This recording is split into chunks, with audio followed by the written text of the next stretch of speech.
Mesdames et messieurs, bonsoir et bienvenue dans cette édition d'information au sommaire.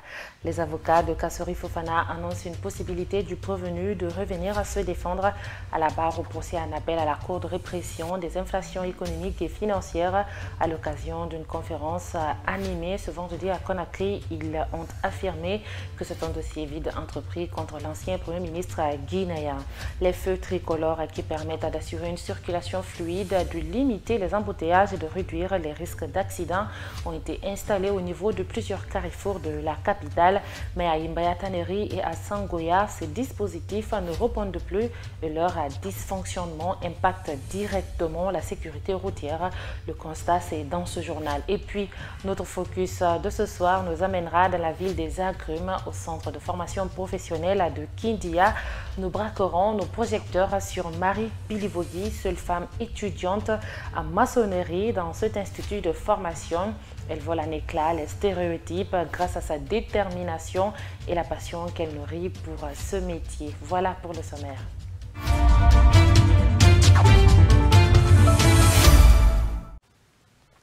Encore bonsoir. Après la condamnation de Ibrahima Kassori Fofana, ses avocats dénoncent la décision de la Chambre de jugement de la Cour de répression des infractions économiques et financières intervenue le 27 février 2025.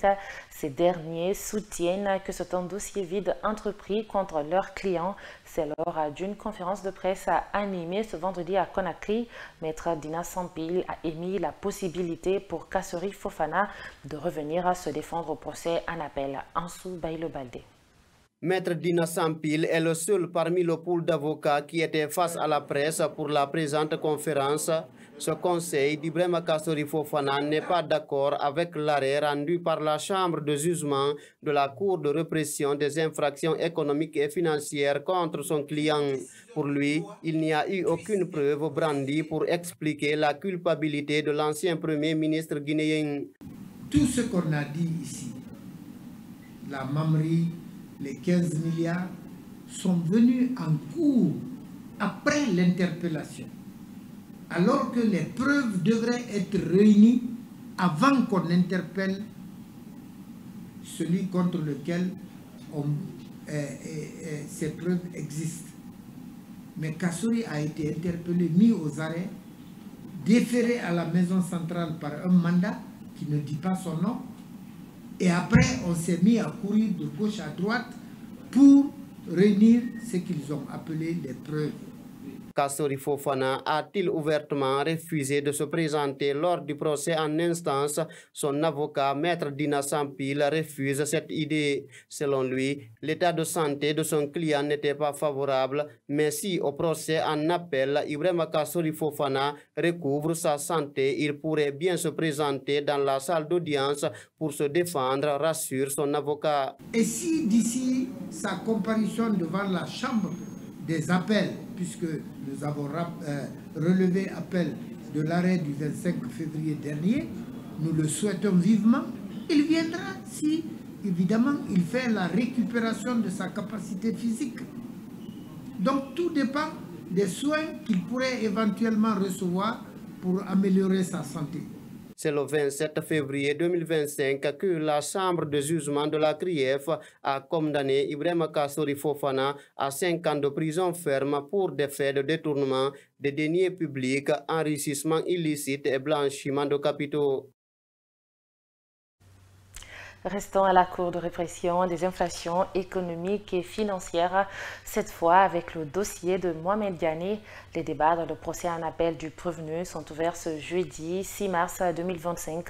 L'ex-ministre de la Défense nationale chargé des affaires présidentielles, Assou Alpha Condé, est poursuivi pour des faits de détournement des deniers publics, enrichissement illicite et blanchiment de capitaux par l'agent judiciaire de l'État. 500 000 milliards de francs guinéens, c'est le montant mis à la charge du prévenu pour lequel il a été condamné en instance à 5 ans de prison ferme avec une amende à payer. En Soubaï Baldé. C'est un nouvel épisode qui s'est ouvert dans le dossier Mohamed Diané à la Cour de répression des infractions économiques et financières. Le prévenu qui avait refusé de parler pendant sa comparution en instance décide enfin de se défendre dans le procès en appel. Pour l'avocat de la défense, son client avait le plein droit d'observer le silence. Le droit au silence est un droit qui est consacré. Le droit de la défense est sacré. Le silence est un droit.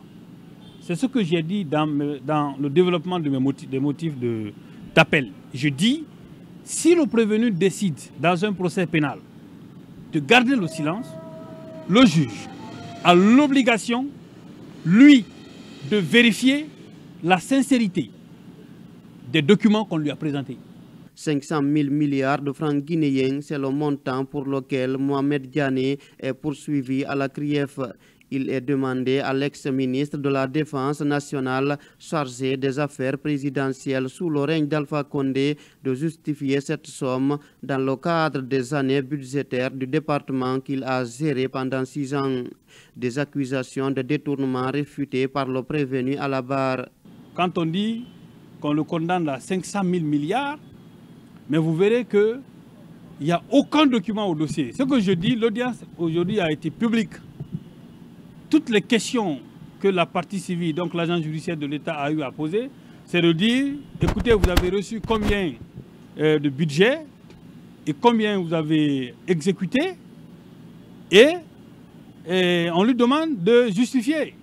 Alors qu'eux-mêmes, les informations qu'ils tiennent là, ils ne tiennent de ces informations-là d'aucun support papier. Détournement des deniers publics, enrichissement illicite et blanchiment de capitaux sont les charges mises contre Mohamed Diané. Pour rappel, il avait été condamné par la chambre de jugement de la CRIEF à 5 ans de prison ferme, des amendes et des dommages à payer. Les avocats représentant l'État dans ce dossier ont refusé toute interview à la presse. En Guinée, les initiatives se multiplient sur le terrain pour un retour à l'ordre constitutionnel. C'est du moins l'impression donnée par les autorités de la transition. Dans ce cadre, le Premier ministre Amadou Oriba a rencontré plusieurs acteurs politiques ce jeudi afin de renforcer l'unité d'action en vue de l'organisation rapide des élections prévues cette année. Germaine Mansaré et Ansou Bailo Baldé sont allés à la rencontre d'un acteur qui a participé aux échanges. Suivez. Parmi les acteurs politiques reçus par le Premier ministre ce jeudi, figure Hamidou Bari. À l'issue de cette rencontre, le président de l'Alliance nationale pour le changement estime que chaque partie prenante doit s'impliquer activement pour garantir la tenue rapide des élections. Écoutez, c'est dans ce même ordre d'idée que le Premier ministre nous a invités et nous a reçus hier pour discuter de ce problème qui concerne le retour à l'ordre constitutionnel, en nous réitérant sa volonté et la volonté de son gouvernement à faire tout ce qui est nécessaire pour que nous puissions partir vers ces élections pendant cette année 2025. Et j'avoue qu'il a réitéré toujours la tâche très facile et très difficile, très ardue à gérer, mais malgré tout, que nous sommes dans un État censé relever les défis à travers l'implication des cadres à l'interne, à travers les moyens de bord et avec l'apport des partenaires techniques et financiers pour voir comment est-ce que nous allons parachever cette transition. Quant à la possibilité d'organiser l'ensemble des scrutins cette année, l'homme politique reste prudent. Pourquoi pas, s'il y a la volonté politique nécessaire, s'il y a l'engagement patriotique nécessaire, si les moyens, entre guillemets, les moyens de bord sont là, parce que, figurez-vous, nous avons quelques matériels qui sont là, encore une fois. Il suffit de voir à quel niveau, si on voit l'évolution de l'état des lieux, qu'est-ce qu'on a, qu'est-ce qu'on n'en a pas, et on va évaluer maintenant, suivant nos efforts internes, qu'est-ce que nous pouvons trouver, pour demander aux partenaires extérieurs, à un moment donné, qu'est-ce qu'on peut trouver d'eux. Sur la question d'élection avec ou sans l'actuel chef de l'État, Hamidou Bari évite le débat. Selon lui, le principal concerné ne s'est toujours pas exprimé à ce sujet. Nous tenons le président à ces mots, lui dit que ni lui ni aucun membre du gouvernement ne serait candidat, quoi que ce soit. S'il a la volonté d'évoluer par rapport à ça, c'est à lui d'abord d'engager avant qu'on ne commente une situation qui n'est pas là. Parce que politiquement, il faut que nous évitons à critiquer une situation qui n'est pas là. Encore. Avec le lancement des travaux de relecture de l'avant-projet de la nouvelle constitution, et d'autres initiatives en cours, le terrain est en train d'être préparé pour les prochaines échéances électorales. La conférence bilan de l'an 1 du Premier ministre Amadou Oriba, tenue mercredi dernier, fait couler encre et salive dans la cité. Si certains acteurs politiques pensent que le locataire du palais de la Colombe est sur la bonne voie, d'autres estiment qu'il n'a pas pu répondre aux attentes. Reportage à Mamadou Tanba.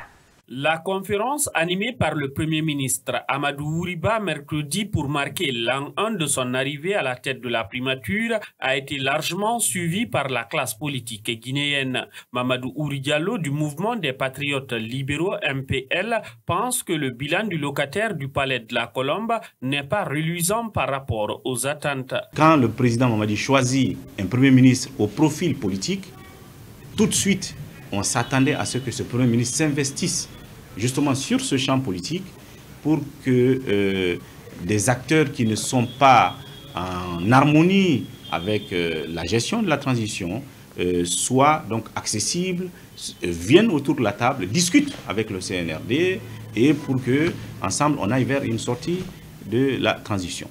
Malheureusement, le constat 12 mois après, c'est que le prédécesseur de M. Baouri a été nettement mieux que lui. Cet avis, Bella Kamano du Parti de l'Union pour la liberté et l'émergence ne le partage pas. Il estime que le PM est en parfaite adéquation avec l'orientation de la transition.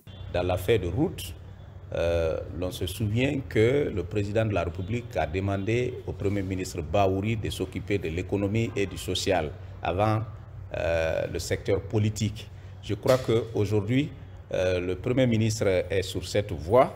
C'est pourquoi je peux oser dire, sans risque de me tromper, qu'il est en adéquation, qu'il est en phase avec cette feuille de route. Mais toujours sur le plan social, je l'ai souligné, c'est le bémol. Mamadou Ouri Diallo a été particulièrement touché par les propos du Premier ministre qui, selon lui, n'exprime pas d'empathie envers les médias fermés. En ce qui concerne la question des médias, je remarque que le Premier ministre, à chaque fois qu'il est interpellé devant les projecteurs sur la question de 3 grosses entreprises, quand on lui parle de ces entreprises, il ne fait montre d'aucune empathie. Sur ce point, Bella Kamano laisse entendre qu'il fallait mettre de l'ordre dans le monde de la presse. Il y a eu à un moment donné des confrères qui se sont octroyés le droit de quelqu'un qui a été élu et qui a eu la légitimité de dire et de faire ce qu'il voulait. Il fallait donc qu'à un moment donné, que les autorités de la transition tournent leur regard vers ce secteur pour le permettre de se qualifier davantage. Sur une éventuelle candidature du général Mamadi Doumbouya à la présidentielle à venir, Bella Kamano estime que l'actuel président de la transition n'a plus le choix, tandis que Mamadou Ouri Diallo du MPL pense que le locataire du palais Mohamed V détient le dernier mot.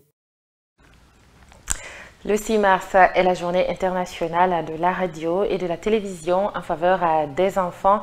Une journée cruciale pour rappeler aux parents et aux professionnels des médias les risques auxquels les enfants sont confrontés dans le paysage médiatique. Cette journée met l'accent sur la nécessité d'impliquer les enfants dans des initiatives de sensibilisation afin de favoriser un environnement médiatique plus informé et plus sûr pour les jeunes publics. Dibabari. La question de la diffusion de programmes et de son inadaptation aux enfants est une préoccupation urgente, en particulier en Guinée. Le commissaire de la HAC, Ahmed Kami Kamara, appelle à une action décisive pour résoudre ce problème. Il est temps de mettre en œuvre des mesures qui protègent nos enfants des contenus inappropriés. C'est vrai qu'aujourd'hui, au-delà de la télé et de la radio, comme vous le savez, à travers l'Internet, les enfants sont encore beaucoup plus exposés. Et nous en parlons souvent, de faire de sorte et de veiller à ce que les télés et les radios puissent, lorsqu'il y a une émission qui est destinée au moins de 10 ans, parce que je crois que si je me trompe, ça commence à partir de 10 ans, au moins de 10 ans, 13, 14, 15, 16, 17, 18, jusqu'à la majorité, que ça puisse être signalé. Et des travaux sont en train d'être effectués dessus et ça le sera. Actuellement, la Guinée ne dispose pas d'une telle législation. Camille Camara exhorte les médias à prendre leurs responsabilités. En toute première responsabilité, les médias, même sans que l'autorité de régulation que nous sommes fasse son travail, les médias doivent s'autoréguler par rapport à cela. Ils doivent savoir qu'ils ont des contenus qui sont diffusés, comme vous l'avez dit, au grand public et qu'il y a une couche qui est vulnérable, la couche donc mineure, la couche des enfants. Et ils doivent prendre des dispositions eux-mêmes à leur niveau. Les parents doivent jouer un rôle plus actif dans ces initiatives. Il y a toute une éducation parentale à faire pour encadrer les enfants, pour ne pas les permettre d'aller un peu ou partout où ils veulent.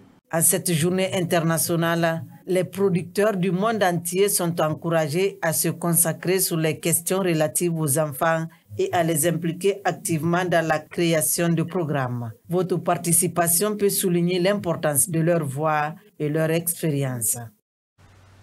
Comme annoncé dans les titres, les feux tricolores jouent un rôle essentiel dans la régulation du trafic urbain. Leur mission est d'assurer une circulation fluide, de limiter les embouteillages et de réduire les risques d'accidents. Cependant, à Yimbayataneri et à Sangoya, ces dispositifs ne répondent presque plus.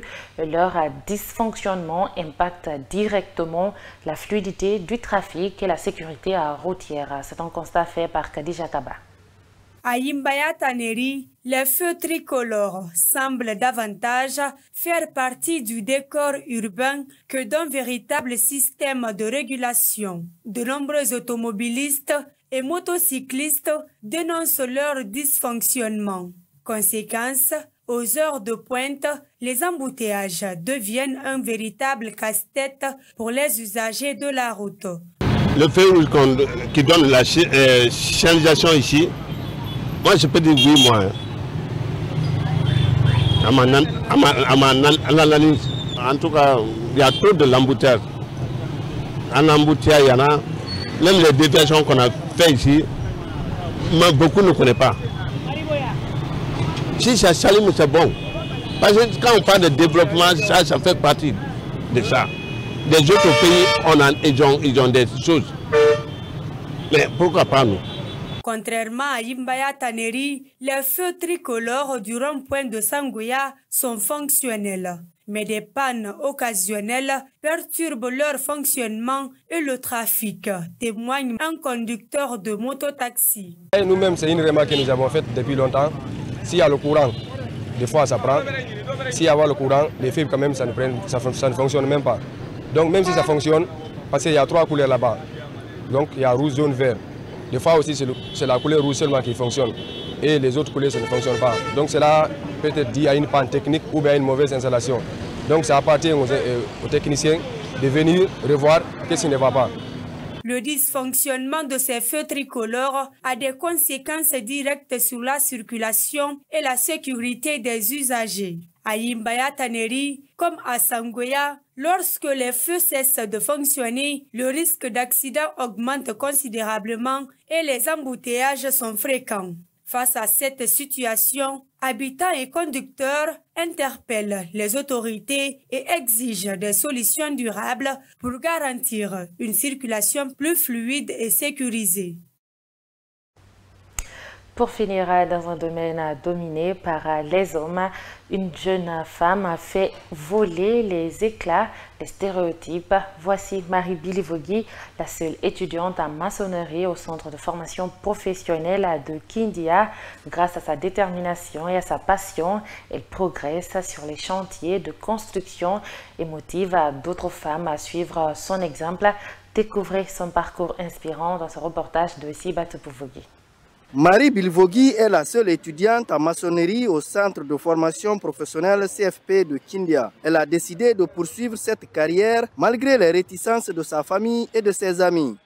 J'ai fait le bac 2 fois, mais comme j'ai vu que ça ne marchait pas, je me suis dit de faire un autre texte. J'ai fait le texte en 2020. En 2023, j'ai eu le texte, mais l'État m'a envoyé à maçonnerie. Mais mes parents ne voulaient pas que je fasse la maçonnerie.